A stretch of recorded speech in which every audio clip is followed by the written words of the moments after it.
So Cameron has rode the lady train several times. I knew it. We have a shot, ladies. And she likes the melanin. We age like fine wine, why not? Blair.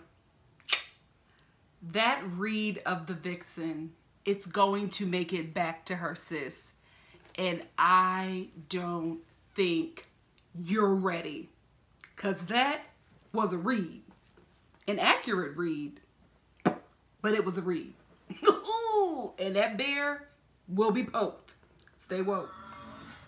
I feel bad for Monet because she's always like so defeated after, you know, she gets a bad critique. And I think that is not going to work well for her in this competition, because I do feel like the critiques that the queens are getting throughout this season are to help them be better queens after leaving this show. But I think Monet X Change takes them and she goes from 0 to 100. She takes it so far, so deep, and she gets depressed. And granted, it just happened, right?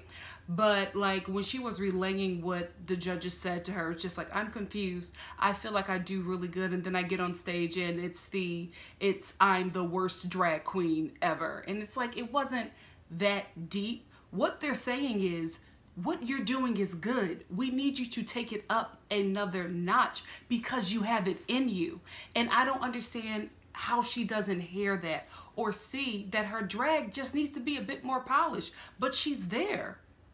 Mayhem is giving me Ben de la Creme. Like, I feel like she's giving her, I did what I came here to do, and now it's okay if I go, you know? Because I feel like she was okay, like way too chill. Now, I'm not saying I want her to be falling apart about being in the bottom, but I don't know. I guess what I'm trying to say is it's sad that she came to this revelation of this is fun, this is what you wanted to do, you've made it at this time when she's at the risk of going home. And I kind of feel like she's okay with it. You know what I mean? I kind of feel like she's like, I had a good time, I heard the critiques, I may be going home, I'm fine. And I don't want that for her. I wanted her to fight a bit more. I did not necessarily want her to be so caught up on having a good time, because the more time you're here, the better for your brand. But I am glad that at the end of the day, she was very proud of herself, because she did what she came to do. She got on the show, she showed what she is capable of, and I can't say anything bad about that. You know what I mean? I did want her to fight a bit more, same thing with Ben. But I get it. I get it. You made it. You did it. And you are satisfied with what you did. So, sis, flourish. You know what?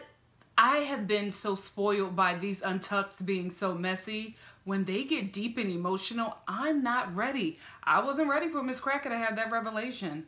And she said something really powerful and important that touched me and challenged me.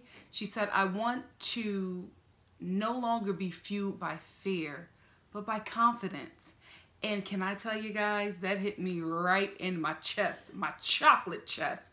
Because even this channel, I started this channel when I started it out of fear. You know what I mean? Because I was going to start my channel in 2009. Could you imagine where I'd be had I started this channel in 2009? But I was just afraid. I was afraid of what people would say. I was afraid of, like, a lot of racism at that time was happening on YouTube, and they really didn't, you know, the comment section was just crazy. I was afraid for dealing with the races. I was afraid that people wouldn't like my opinions. I was afraid that it would affect my career. I was afraid that I wouldn't have anything good to really give to people.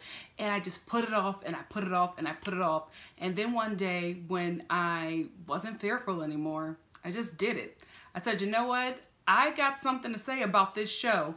Let me see if people agree or disagree and are having the same thoughts and want to talk about it. And here we are. And we're growing, and it's beautiful. And I'm connecting with people all over the world. You see how long fear held me back from this? But I'm glad I'm here now, because I think that every opportunity that you step out is the right time and the right opportunity. Not mad about it, but I did recognize that fear kept me from doing a lot of things. Wow. You know, I'm learning so much from these shows. Like, if you watch any of my other reviews, there's so many shows where I'm just like, you know what?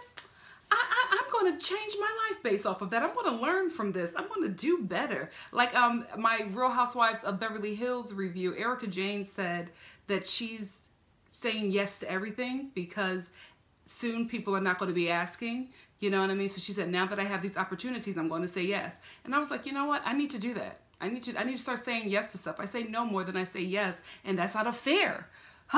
Guys, everybody watching this, we all are going to start doing things out of confidence and not out of fear, because we are damn good at what we do, and the world deserves to see it.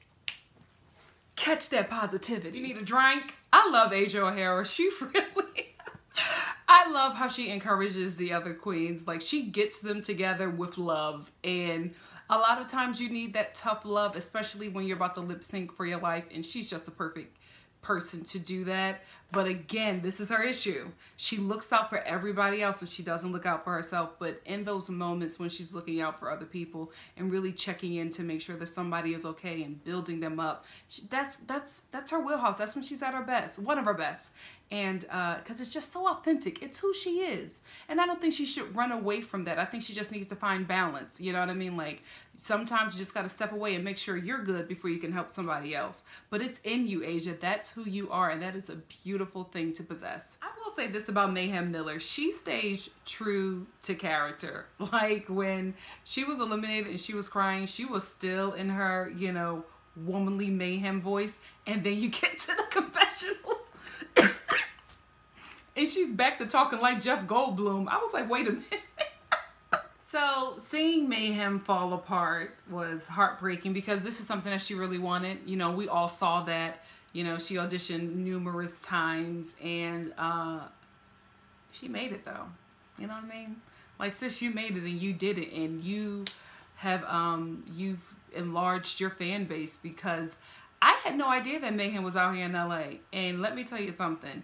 I'm stalking all the Mayhem shows because from what I saw on this season, I'm intrigued. I want to see more. I want to see her at Mickey's. I want to see her at Hamburger Mary's. I see like a lot of the same queens at Hamburger Mary's though. I've never seen Mayhem at Hamburger Mary's. I don't know. I don't know if it's like a Mickey's and Hamburger Mary's beef. I don't know. I'm a straight.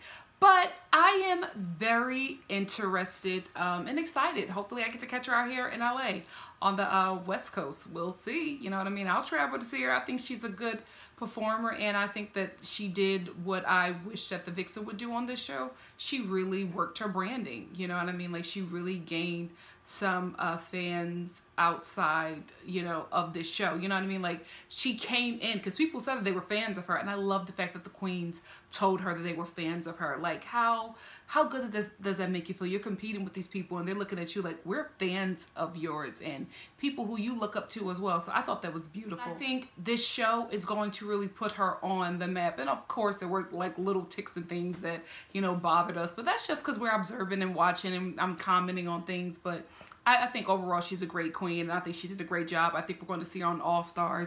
Definitely going to see her at DragCon, and she's just going to have a good career. She's going to have a really good career after this show. And what I love about RuPaul's Drag Race, I love that it takes the queen's booking fee like up 3 notches. You know what I mean? They were probably making one price, and now that they're on Drag Race, like, their price is tripled, and they're worth it because they can get that. I'm happy for Mayhem. I think she's going to do good. I think she's going to do really, really, really good. You did it, girl. You did it. Anyway, that's where it ends. Thank you for sticking with me and watching Untucked. If you like what you see here, please like, comment, subscribe, and share. And I will see you for the following episode of RuPaul's Drag Race and Untucked. Stay woke. I'm going to bed.